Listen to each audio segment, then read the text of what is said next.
બનાસના બેન કોણ? ગેનીબેન ઠાકોર કે રેખાબેન ચૌધરી? આ પ્રશ્નનો જવાબ તો આપણને લોકસભાની ચૂંટણી પછી જ મળશે. પરંતુ એક બાજુ ઠાકોર સમાજના ગેનીબેન છે, બીજી બાજુ ચૌધરી સમાજના રેખાબેન છે. પરંતુ આ જ દરમિયાન ચૌધરી સમાજના એક નેતાએ ગેનીબેનના સમર્થનમાં વાત કરતા કહ્યું કે આટલા વર્ષો પછી ઠાકોર સમાજને ટિકિટ મળી છે. અને આ જે નેતા છે એમના દ્વારા કહેવામાં આવ્યું, નથાભાઈ જે છે, નથાભાઈ પટેલ દ્વારા, કે ગેનીબેનને તમે જીતાડીને લોકસભામાં મોકલો. વાત કરવાની છે નહીં. ઠાકરશ્રી થોડું કહ્યું તો છે, ઈશારો તો તમને કર્યો છે, પણ આઝાદી આવ્યા અને 75 વર્ષ થયા અને ઠાકોર સમાજને ભાજપ કે કોંગ્રેસે ફેર વહેલી ટિકિટ આલી તો કોંગ્રેસે આલી છે. હવે આટલું તમારે રાખવાની છે.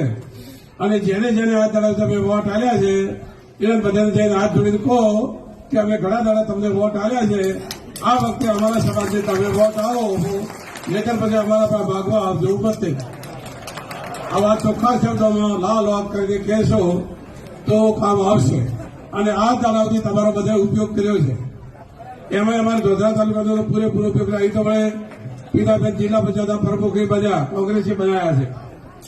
અજમલજીને વડે દિશામાંથી વડે બનાવ્યા, કારોબારી ચેરમેન, અને ભાઈને જયંતિભાઈને પણ બનાવ્યા ઠાકોર સમાજમાંથી.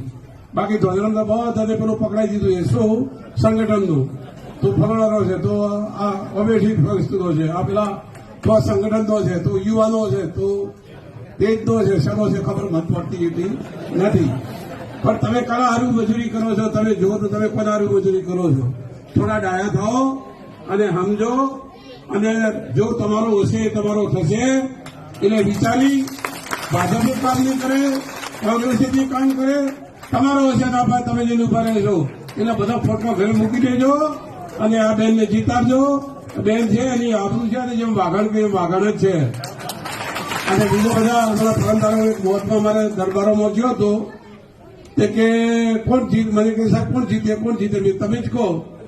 તો કે જીતે તો કે ગેનીબેન જીત્યો હવે, તો બીજી લોકો જીતી શકે છે જ. એટલે ગેનીબેન જીતવાની જ છે. એટલે તમે દેશના ભાગીદાર થજો અને જેને જેને આદાડાની વોટ આલે એને ખુલ્લા શબ્દોમાં કહેજો અને તમારા ધોપામાં બીજી વાત લઈને આવતા દેજો. રામ રામ.